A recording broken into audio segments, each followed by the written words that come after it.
Good morning बच्चों। पिछली video के आगे का हिस्सा हम लोग पढ़ते हैं। पिछले इस वीडियो में हम लोगों ने ये देखा था अंत में कि पंजाबी महिला सती होने के विचार में समर्थवान नहीं थी, समर्थ नहीं हो रही थी। वो इसके विरोध में थी। वो कह रही थी कि आज अगर वो भी सती हो जाती तो आज इतने गिरी हुई महिलाओं, आश्रम इत्यादि की वो सेवा नहीं कर सकती थी। और मदालसा से भी आग्रह करती है कि वो पति का अंतिम संस्कार करने के बाद उसके साथ वो रहेगी और अंतिम संस्कार करने के बाद वो उसके साथ आश्रम चले। लेकिन इसके लिए मदालसा स्वीकार नहीं करती है। मदालसा बहुत ही उदास हंसती है और बोलती है, नहीं, ब्रह्मा भी आ जाए तो मेरे इस निश्चय को कोई नहीं डिगा सकता है, क्योंकि मेरी नानी ने, मेरी माता ने भी यही किया था। वो लोग भी सती हो गई थी। खैर हटाइए। पता नहीं किस धुन में आकर वो इन बातों को लोगों से कह गई, ऐसा लोगों के सामने में व्यक्त करती है। उसके बाद वो हाथ मुंह धोकर खाना खाने के लिए चल पड़ती है और कहती है कि आप लोग भी आइए और हम लोग मिलकर सब खाना खाते हैं। तीनों एक बार फिर इसकी बात से उदधी यानी कि समुद्र में गोता लगाने लगती हैं। तीनों के विचार जो हैं वो अपना समुद्र के गोते में, विचार रूपी समुद्र के गोते में गोता लगा रहा है। और उसके बाद वो एक टोकरी से स्वच्छ तौलिया, साबुन निकाल करके और बाथरूम में चली जाती है। उसके आते ही तीनों मित्राणी जो थी, तीनों मित्राणी आपस में गुथ करके आपस में उसके विषय में बातचीत करने लगती है। अजीब औरत है, क्या आप सोचती हैं ये सचमुच सती होने जा रही है? आपस में लोग अपने आप बात कर रही हैं।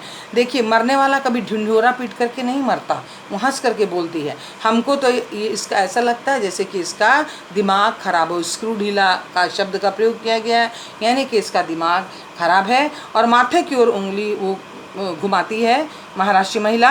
इस ज़माने में ऐसी सती पति कोई नहीं हुआ करती है।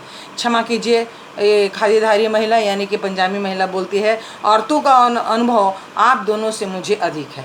मैं ऐसी भावुक प्रकृति की भोली औरतों को चेहरा देखते ही पहचान लेती हूँ। आंखें नहीं देखी आपने? कितने निष्पाप यानी पाप रहित, पवित्र और उदार हैं। मुझे पक्का विश्वास है पति की मृत देह देखते ही ये मूर्खता कर बैठेगी, जिसका कि खुलेआम ये ऐलान कर रही, खुलेआम बोल रही कि वो अपने पति के मृत शरीर के साथ में सती हो जाएगी।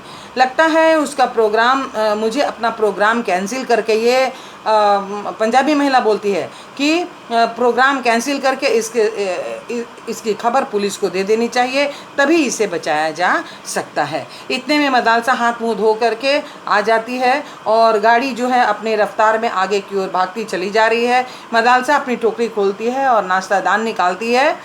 गाड़ी सर्राटे भरते हुए आगे बढ़ रही है। उसने खरबूजे को देखकर खरबूजा रंग बदलता है, वैसे ही यात्री को देखकर दूसरे यात्री को भी भूख लग जाती है। इसलिए सभी यात्री भी खाने की ओर अग्रसर होते हैं। उसके बाद आइए न एक साथ बैठकर खाया जा, मदालसा कहती है। इससे बड़े यत्न से उसने स्वच्छ नैपकिन निकाला, छोटे छोटे स्टील के कटोरदान सजाने लगी और धन्यवाद कह के ये शिवानी ने कहा, और उसके बाद में पर हमारे साथ भी तो खाना है, इसे कौन खाएगा? अगर वो लोग उसका खाना खाती तो इन लोगों का खाना कौन खाता? ऐसी बात ये शिवानी जताती है। वाह जी वाह, उसे हम खाएंगे, वो कहती है। तुम लोग का लाया हुआ खाना हम खाएंगे। ईश्वर ने ये 6 फीट का शरीर किस लिए दिया है? इसीलिए तो आखिर बनाया है। और भुवन मोहिनी यानी मन मोहने वाली हंसी वो हंसती है और सबको पराजित कर देती है। आज इतना ही बच्चों।